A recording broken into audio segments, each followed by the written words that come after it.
Hello అండి, నమస్తే. నేను మీ కీర్తి. ఈరోజైతే నేను మీ ముందుకి ఎంతో హెల్తీగా చేసుకునే రాగి బూరెలతో వచ్చేసానండి. చూడండి ఎంత చక్కగా పొంగుతున్నాయో. ఇలా పొంగుతూ ఈ రాగి బూరెలు చాలా సాఫ్ట్గా వస్తాయండి. సో ఈ రాగి బూరెలన్నీ కూడా ఎలా చేయాలనేది మనము కంప్లీట్గా రెసిపీ ఒకసారి చూసేద్దామండి. ముందుగా ఇందుకోసం 1 కప్పు రాగి పిండి తీసుకోవాలి. ఈ 1 కప్పు రాగి పిండికి మనము 1 కప్పు గోధుమ పిండి తీసుకుంటే సరిపోతుందండి. మనము ప్లెయిన్ రాగితో చేస్తే ఈ బూరెలు అయితే గట్టిగా వస్తాయండి. ఈ గోధుమ పిండి వేయడం వల్ల బూరెలు అనేటివి చాలా సాఫ్ట్గా వస్తాయి. ఈ 2 పిండిలు కూడా ఒకసారి ఈ విధంగా కలిసేలాగా కలిపేసి రెడీగా పక్కన పెట్టుకోవాలి. తర్వాత మనం ఈ ఎండు కొబ్బరి సన్నగా ముక్కలుగా కట్ చేసుకోవాలి. ఒక 4 ఇలాచీ తీసుకోవాలి. ఒక 2 కానీ 3 కానీ టేబుల్ స్పూన్ల నువ్వులు కూడా తీసుకోవాలండి. నువ్వులు వేయడం వల్ల ఈ బూరెలు అనేటివి చాలా బాగుస్తాయి. తినేటప్పుడు క్రంచీగా అనిపిస్తాయి. తర్వాత ఈ ఎండు కొబ్బరిని మిక్సీకి వేసేసుకొని మెత్తగా పట్టేసుకోవాలి. ఎండు కొబ్బరితో పాటు నేనైతే ఇలాచీ కూడా వేసేసానండి. చూడండి ఈ విధంగా మెత్తగా పట్టేసుకొని మూత పెట్టేసి పక్కన పెట్టేసుకోవాలి. తర్వాత మనం బెల్లం కొలుచుకోవాలండి. ఇక్కడ మనం 1 కప్పు గోధుమ పిండి 1 కప్పు రాగి పిండి తీసుకున్నాం కదా, 1 కప్పు తురిమిన బెల్లం తీసుకోవాలి. 1 కప్పు బెల్లంకి 1/4 కప్పు వాటర్ వేసుకొని ఈ బెల్లం అంతా కూడా చక్కగా మనము కరిగించుకోవాలండి. ఈ బూరెలు చేయడానికి పాకం అయితే ఏం అవసరం లేదు, బెల్లం కరిగితే సరిపోతుంది. ఒకసారి బెల్లం కరిగిన తర్వాత ఇందులోనే 3 టేబుల్ స్పూన్ల నువ్వులు కూడా వేసేసుకోవాలి. మీకు బెల్లంలో ఇసుకుంటే మీరు ముందుగా ఫిల్టర్ చేసుకొని ఈ కడాయి ఒకసారి మళ్ళీ కడిగేసి మళ్ళీ ఆ వాటర్ పోసుకొని తర్వాత నువ్వులు వేసుకోవాలి. ఇక్కడ నేను అరచిప్ప కొబ్బరి తీసుకున్నానండి. అరచిప్పకి చూడండి 1 కప్పు నిండా అయింది. ఈ కొబ్బరి కూడా మనము ఈ నీళ్ళల్లో వేసేసి చక్కగా కలిపేసుకోవాలి. ఇలా కొబ్బరి వేసిన తర్వాత మంట అయితే మీడియం ఫ్లేమ్లో పెట్టుకొని 1 నిమిషం పాటు ఉడికించుకోవాలండి. అలా చేయడం వల్ల మనకు అంతా కూడా కొబ్బరి చక్కగా ఈ తీపిని కూడా అబ్జర్వ్ చేసుకుంటుంది. తర్వాత లాస్ట్లో 1 టేబుల్ స్పూన్ నెయ్యి వేసేసుకొని అంతా కలిసేలాగా కలిపేసుకొని స్టవ్ ఆఫ్ చేసేసుకోవాలి. తర్వాత ఈ నీళ్ళు అనేటివి మనము పిండిలో కొంచెం కొంచెంగా వేసి కలుపుకోవాలండి.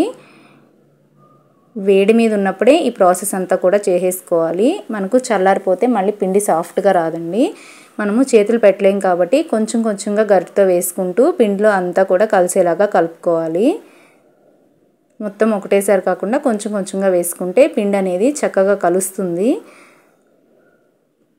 తర్వాత మన చేతులు ఓర్చుకునే వేడి టైంకి మనము మన చేతులు పెట్టుకొని పిండి అంతా కూడా కలిపేసుకోవాలండి. మనం తీసుకున్న కొలతకి పిండి అనేది ముద్దలాగా అవ్వదు, పిండి ముద్దలాగా ఈ విధంగా పొడి పొడిగా అవుతుంది.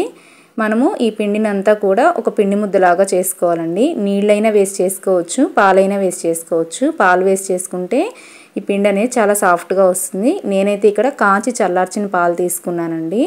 చూడండి పిండి ముద్ద అనేది చాలా సాఫ్ట్గా రావాలి, లేదంటే బూరెలు అయితే సరిగా పొంగవండి. మనం గట్టిగా చేసేసుకున్నామంటే పిండిని బూరెలు పొంగవు. మనము చూడండి చేత్తో అలా ఈజీగా ప్రెస్ అయిపోయేలాగా పిండి ముద్ద అనేది మనకు సాఫ్ట్గా ఉండాలి. మనము ఇప్పుడు ఈ పిండి ముద్దలో నుంచి ఒక చిన్న ముద్ద తీసుకొని మిగిలిన పిండి మీద తప్పకుండా మూత పెట్టాలండి, లేదా పిండి ఆరిపోతుంది. ఈ విధంగా ఒక పాలిథీన్ కవర్ తీసుకొని దానికి ఆయిల్ అప్లై చేసుకొని మనం చేత్తో ఈ విధంగా తట్టుకోవాలండి. రౌండ్గా ఎడ్జెస్ కూడా కొంచెం సరి చేసుకోవాలి. తర్వాత ఆయిల్ మీడియం ఫ్లేమ్లో ఉన్నప్పుడు ఈ బూరెనైతే ఆయిల్లో వేసేసుకోవాలండి.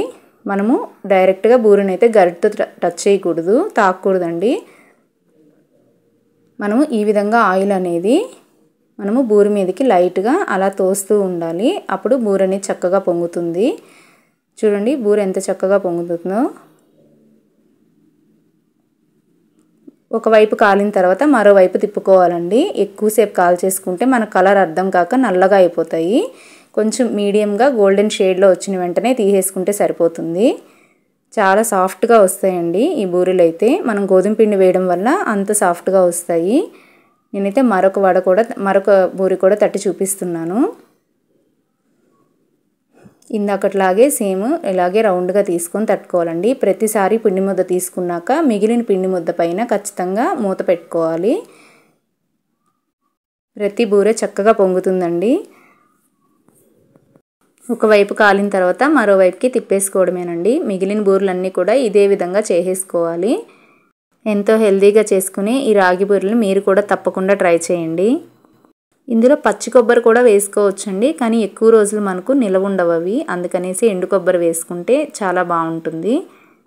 ఈ రెసిపీ మీరు కూడా తప్పకుండా ట్రై చేసి మీకు ఎలా వచ్చిందో నాకైతే కామెంట్ ద్వారా తెలియజేయండి. మీకు నచ్చితే మీ ఫ్రెండ్స్కి ఫ్యామిలీకి కూడా షేర్ చేయండి. వీడియో నచ్చితే లైక్ చేయండి. ఛానల్ని కూడా సబ్స్క్రైబ్ చేసుకోండి. థ్యాంక్స్ అండి. Thanks for watching.